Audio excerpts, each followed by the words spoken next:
Good afternoon everyone, Asakura with you, and today in Mobile Hero Wars I will tell you about 5 heroes that are definitely worth leveling everyone because they have been relevant for more than 5 years and are used everywhere now. Watch this video to the end to enter the giveaway and get resources. Subscribe to my channel, there you will find a lot of unique information you didn't know about before. I've been playing mobile version of Hero Wars since 2017, and in that time the game has changed dramatically from year to year. But throughout the years, there are a number of characters that have always been in demand one way or another and have been very popular with newbies and big donators alike due to the fact that they are equally versatile for most cases. Yes, their versatility throughout the years has not been the same, but rather has moved on a sine wave pattern. But by and large, this sine wave doesn't tend to be as jagged as, for example, the situation with some heroes who were very powerful after rebalancing or introduction and became useless over time, such as Lars and Kristoff, Carr, Elmir, Ju, and so on. Therefore, in this video we will look at the top 5 characters, investing in which you will definitely not make a mistake and will be sure that they will last you so long. The first character on this list is definitely Astaroth. He is objectively the most versatile tank of the game. In 90% of teams you can use him and you won't make a mistake because burning energy to the opponent's character behind, sharing damage with an ally, and most importantly resurrection make Astaroth a benchmark among a considerable variety of tanks. Fafnir teams, Chaotic Heroes, Satori and Amira teams, various defense teams, and even Nature with Mushy and Shroom are just some of the heroes you can field him with. Astaroth has decent armor and defense against magic, and also has an excellent amount of health due to his skins. Yes, there are enough interesting and specific tanks in the game right now that would fit better than Astaroth in each case, such as Julius, Corvus, and Vari, and so on. But this fire defender is so versatile that with a small amount of resources on the account Astaroth becomes the only ideal solution among the vast variety of tanks that we now have in the game. And even with a fully leveled account, players do not forget about it and almost always use it in inter-server battles where one of the 3 teams will absolutely find a use for him. What's the matter? What makes him so good? It's his abilities. Astaroth is one of those few heroes that plays from all other abilities rather than from an ultimate. This is already his big advantage because the vast majority of heroes play from ultimate, and before it does not make an impact with their skills. Each of Astaroth's skills are magnificent in their own right. For example, a second skill that burns 37% of the furthest opponent's energy once every 17 seconds slows down that opponent's ult output tremendously. This is why the same Martha, Lilith, Fafnir, and Aiden practically stop ulting or do it much less frequently. Astaroth's third skill is passive, and he uses it to connect with the ally with the lowest health, transferring some of his physical damage to himself. The transferred damage will be reduced further. This link has the function to change an ally from target to target without cooldown or animation, depending on the current health of all heroes on Astaroth's team. So even a squishy hero or several at once become noticeably denser when teamed with him. And of course, the apogee of his usefulness is his 4th ability, which allows Astaroth to resurrect a fallen ally or himself 1 time per battle. This ability literally changes the course of the battle and gives your often key ally a second chance, which he takes advantage of because dying hero accumulates energy and immediately after resurrection ultimates, thus realizing himself. It is without exaggeration one of the most powerful abilities of any hero in the game, and the only counter-hero of Astaroth who nullifies this skill by disallowing resurrection is Morrigan. Otherwise, Astaroth is good almost always and everywhere else. His only drawback is his weak ult, which allows him to put a shield on his team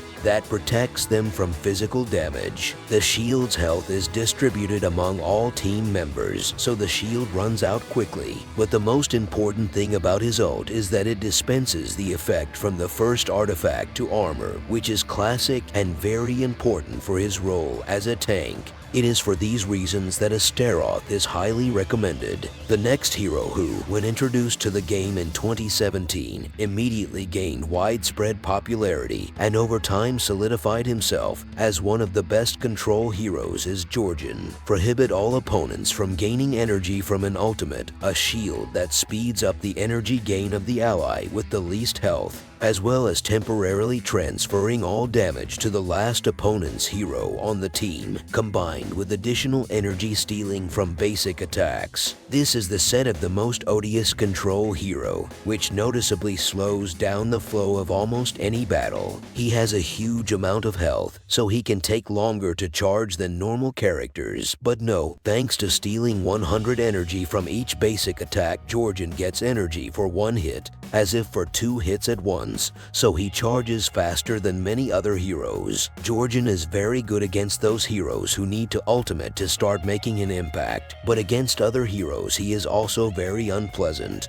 because the prohibition of energy gain from his ult means that the effects from the first artifacts of the opponents will also be delayed or will not work at all. Yeah, Jorgen isn't as omnipotent now as he was in 2017 due to Julius dropping negative effects with shields and Luther jumping behind him and turning Jorgen towards him to ult in his direction. There are also a number of other heroes who have learned to deal with him, but still Jorgen is a very useful hero for his team, buying time and speeding it up for his allies with the same shields, thanks to which the ally will receive 2 times more energy. Every tank fighting on the first line against him will obviously ultimate much less often due to the same 4th skill, and the damage transfer is useful against weak heroes on the last position. He can even be turned into a mage, dealing damage with an ultimate at the cost of increasing Jorgen's magic attack, for example in conjunction with Zesha. So somehow this character is one of the few who has never had their ability structure changed, and that's saying something. Speaking of the most sought after characters, it's impossible not to mention Faceless. He is an impeccable wizard, able to copy and give new powers to those ultimates used by both his opponents and his allies. Based on the 240th level specified in Doppelganger's description, he uses the stolen skill, additionally based on his physical and magical attack values. The calculations are on your screen. Faceless becomes incredibly effective in many bundles, particularly with the same Jorgen, Amira, Phobos, Martha, and Iris. We now have 65 characters in our game, and not all of the ultimates are personally useful for Faceless, but a properly copied ability can easily turn the tide of battle, much like his power throw, which is one of the best control skills out there. With it, Faceless pushes the first line opponent away and hurls him deep into the team, thus stunning the rest of the opponent's team. For the opposing team, this is a very unpleasant moment, because it is where the character on the second position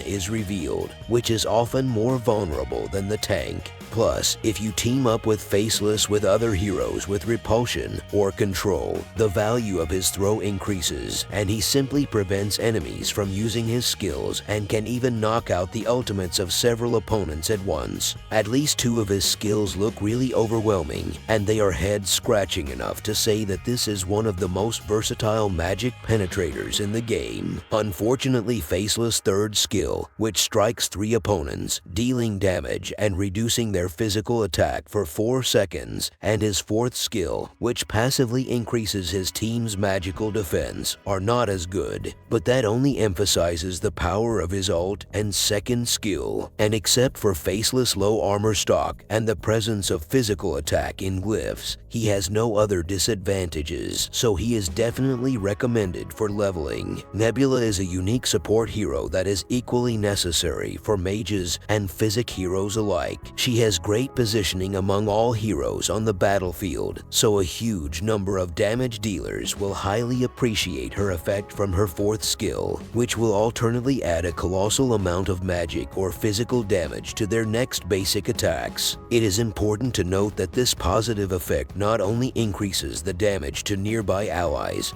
from their base attacks, but also multiplies the values of all their abilities. I will now list a small number of heroes that Nebula would be perfect for by improving their skills and attacks. Tristan, Oya, Kayla, Yasmine, Kin Mao, Satori, Dante, Kara, Judge, Heidi, Iris, Amira, Cascade, Ginger, and Astrid. From just ordinary characters, these heroes under Nebula's orbs become killing machines and increase their effectiveness in battles many times over. She also has a huge advantage in that she mostly plays off of this skill, and energy burning and healing with negative effects removal are nice and powerful added bonuses as well. Nebula's ultimate isn't as important as the effect from her first artifact on physical attack, which increases her same stats from her fourth skill to increase physical and magical attack to one of her neighboring allies. Overall, Nebula is a very useful and versatile hero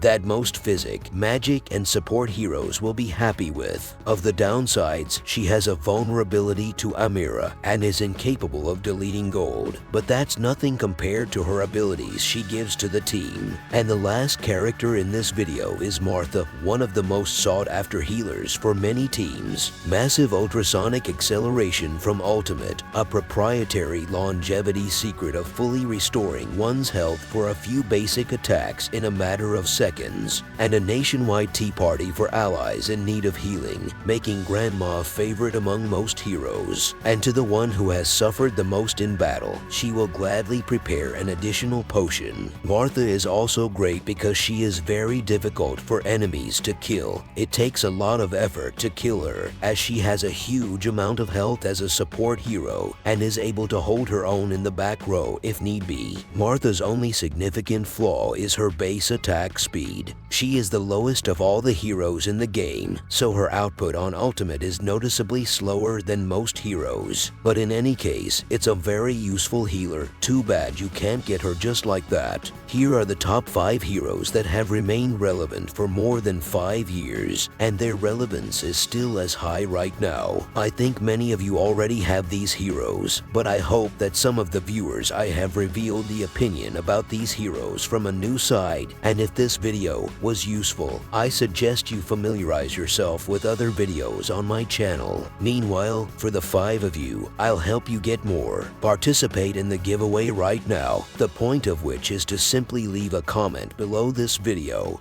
with your in-game account ID. The main requirement for participation is also to subscribe to my channel and like this video, so subscribe. The more you are waiting for a large number of unique videos, the winner will be chosen randomly. The results will be announced in comments very soon. I will reply to the winners in the comments. Thanks for watching. See you soon.